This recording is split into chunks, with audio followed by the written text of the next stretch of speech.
يؤتي الحكمة من يشاء. السلام عليكم ورحمة الله وبركاته. بسم الله الرحمن الرحيم. نحمده ونصلي على رسوله الكريم. أما بعد. এই দরসে আমরা আলোচনা করব তবাকাতুর রুওয়াত বা হাদিস বর্ণনাকারীদের স্তর সম্পর্কে।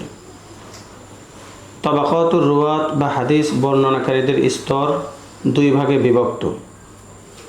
প্রথম প্রকার হলো কুওয়াতে হিফজ এবং সুহবতে শাইখ, অর্থাৎ হাদিস বর্ণনাকারী ব্যক্তির মেধা ও স্মরণ শক্তি এবং উস্তাদের সান্নিধ্যে থাকার বিবেচনায় রাবিদের স্তর। এই হিসেবে রাবিদের স্তর মোট 5টি। আমাদের জানা মতে এই 5টি স্তর সর্বপ্রথম উল্লেখ করেছেন ইমাম আবু বকর হাজিমি রহমাহুল্লাহ তার গ্রন্থ শুরুতুল আইম্মাতিল খামসার মধ্যে।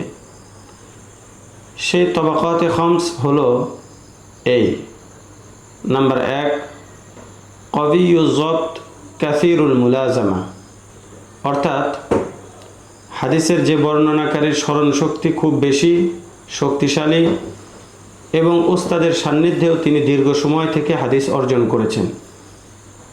2 নম্বর, কবিয়ুজ জবতি কলিলুল মুলাজামা, অর্থাৎ যে রাবির স্মরণ শক্তি শক্তিশালী কিন্তু উস্তাদের সান্নিধ্যে খুব কম সময় থেকেছেন। 3 নম্বর স্তর হলো কলিলুজ জবতি কাসিরুল মুলাজামা, অর্থাৎ রাবির স্মরণ শক্তি কিছুটা কম তবে ওস্তাদের সান্নিধ্যে দীর্ঘ সময় থেকেছেন। 4 নম্বর তবকা হলো কলিলুজ জবতি কলিলুল মুলাজামা, অর্থাৎ রাবির স্মরণ শক্তিও কম এবং ওস্তাদের সান্নিধ্যেও কম থেকেছেন। 5ম তবকা বা স্তর হলো আজ-যুআফা ওয়াল মাজাহিল, অর্থাৎ যে সকল রাবি দুর্বল এবং যাদের অবস্থা জানা যায় না, পরিচয় জানা যায় না। এই তবাকাতে খামস বা রাবিদের এই 5টি স্তরের বিবেচনাতেই সিহাহে সিত্তার কিতাবের মান নির্ণয় করা হয়েছে, সিরিয়াল নির্ধারণ করা হয়েছে।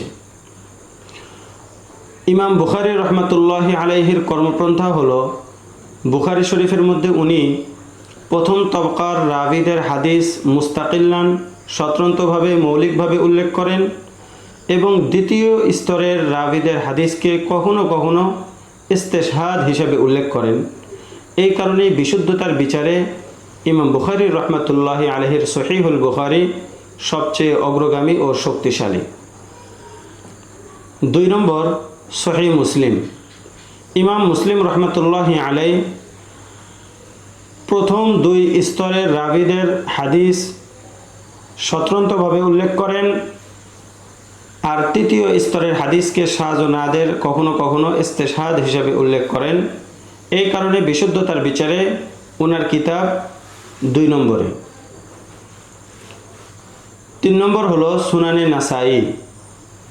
ইমাম নাসাই রহমাতুল্লাহি আলাইহি প্রথম 3 তবকা রাবিদের হাদিস মুস্তাকিল্লান তার কিতাবে উল্লেখ করেন। এই কারণে ওনার কিতাব 3য় স্তরে বা 3 নম্বরে। 4 নম্বর কিতাব হলো আবু দাউদ শরীফ। এই কিতাবের লেখক প্রথম 3 প্রকারের হাদিসকে মুস্তাকিল্লান উল্লেখ করেন আর চতুর্থ তবকার রাবির হাদিসকে কখনো কখনো ইস্তেশহাদ হিসাবে উল্লেখ করেন। এই কারণে এই কিতাব 4র্থ স্তরে বা 4 নম্বরে। 5 নম্বর হলো সুনানে তিরমিজি।